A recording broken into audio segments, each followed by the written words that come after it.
Le sourire qu'elle arbore aujourd'hui, c'est en réalité le témoignage d'un parcours de combattante, un triomphe sur la fatalité et le désespoir. Entrepreneur à succès, motivatrice de renom sur les réseaux sociaux, Belle Jones, coach d'origine camerounaise, connaît pourtant des difficultés visiblement insurmontables dans sa jeunesse. Le destin féconde sa conviction de réussite et elle croise le chemin d'un compagnon qui lui permet de voyager outre-mer aux États-Unis. L'aventure américaine devient un autre défi. Pour le relever, son époux qu'elle rencontre dans son nouveau pays d'accueil lui tient la main.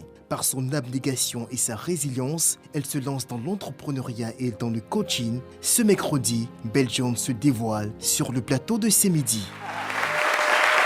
Et je suis sûre qu'ils sont nombreux devant leur poste récepteur à savoir un peu plus sur la vie de Belle Jones. L'émission n'a même pas encore démarré. Juste le portrait que vous êtes déjà en larmes. Vraiment. Qu'est-ce qui justifie cela? Tout ce que je vois à l'écran, sur l'écran, le parcours D'accord. d'un soldat, le parcours d'une femme forte, les femmes que j'ai déjà changées, les enfants, les jeunes femmes, tout ce monde qui m'écoute et qui me suit. Je veux continuer à être un exemple. Donc, quand je vois cette femme, je suis vraiment fière d'elle. Je suis fière d'elle et j'aimerais continuer dans cette lancée, vraiment. Guérie, je dirais oui. Oui, totalement. Mais on n'oublie pas. On n'oublie pas d'où on vient, mais quand on pense à toutes ces difficultés-là, parfois on a cette larme qui coule. Parce que on n'oublie pas, au fait. Ça revient tout le temps. C'est notre histoire. C'est notre histoire et on se dit comment j'ai pu arriver là. Vous voyez, donc c'est pour cette raison que j'ai des larmes qui coulent là. C'est tout simplement de l'émotion, des larmes d'émotion, exactement. De fierté aussi peut-être, oui. N'est-ce pas? Oui. Belle Jones, personnage public qui rencontre aujourd'hui du succès.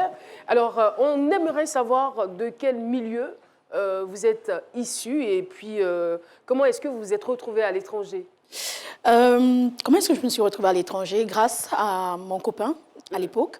Et arrivé à l'étranger, j'ai juste décidé de saisir mes opportunités, celles-là qui étaient devant moi. Ça n'a pas été facile, bien sûr. Ça a été très, très difficile.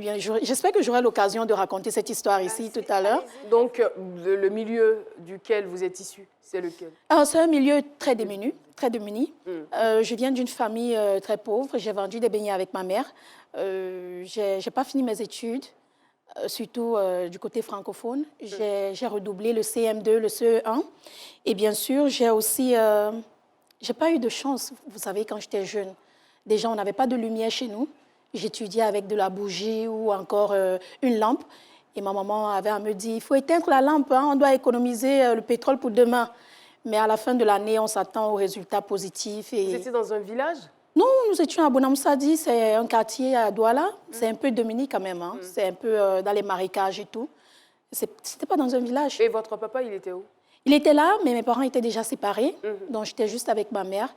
Et non seulement ça, on n'avait pas de maison, on louait une chambre. Et maman se couchait sur le matelas, je me couchais sur le ciment, avec des draps et tout. Et ça n'a pas été facile. À l'âge de 17 ans, 18 ans, j'étais déjà une grande fille. Et je me suis dit, voilà, je vais enlever. Comment ça se manifeste? C'était une détermination, vous savez. Que vous ayez 15 ans, 16 ans, 17 ans, quand vous vivez dans la pauvreté, vous grandissez dans la pauvreté, pour des raisons inconnues, vous devenez mature très vite. Parce que vous savez que vous n'avez pas droit à l'erreur déjà. Vous devenez mature très, très vite. Donc, j'étais devenue mature très vite. J'étais indépendante. Ma maman me faisait confiance et elle m'apprenait des petites choses très rapidement. Elle me disait, voilà, tu dois aller à l'école. Une femme qui n'a pas d'éducation, vraiment, la beauté, là, ne sert à rien. Donc, je savais que je voulais aller à l'école, mais je n'avais pas ces opportunités. Pas ces opportunités. Quels que soient vos challenges familiaux, la nouvelle Kyrène 10 litres est à vos côtés pour vous simplifier la vie.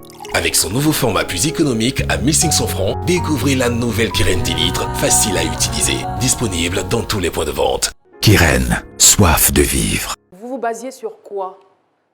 Qu'est-ce que vous aviez comme activité pour aider votre maman à sortir de là? J'ai commencé à faire des petits commerces. À mon époque, il y avait ce qu'on appelait des call box, où on faisait des appels téléphoniques. J'ai commencé par des petits call box. Et ensuite, j'ai commencé à travailler comme ménagère. À mon jeune âge, je faisais des petits boulots, je faisais des petits commerces et tout. Je pense que c'est de là que vient mon sens de l'entrepreneuriat. Faire tous ces petits commerces depuis mon bas âge. Et ensuite, comme je dis toujours à cette époque-là, je me suis dit, voilà, je vais me lancer sur Internet. Je vais essayer de trouver un copain et tout. J'ai rencontré un homme.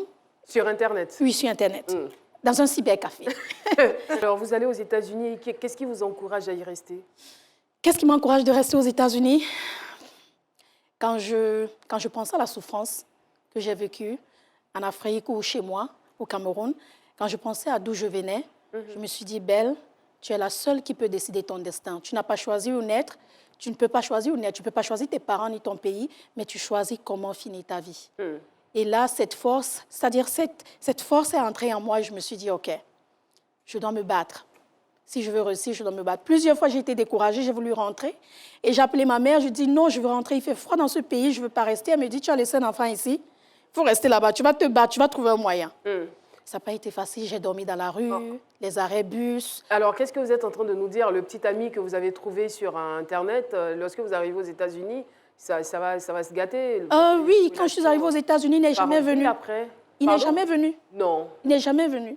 Comment ça, il n'est jamais venu? Vous êtes arrivé à l'aéroport, il n'est pas venu vous chercher? Non, je suis arrivée à l'aéroport. Il avait réservé un hôtel au Marriott à Washington, D.C. Je suis allée, j'ai pris un taxi, je suis arrivée au Marriott. C'est lui qui a payé le billet? C'est lui. D'accord. Il a payé le billet, je suis arrivée et je suis restée au Marriott 1 mois. Il n'est jamais venu.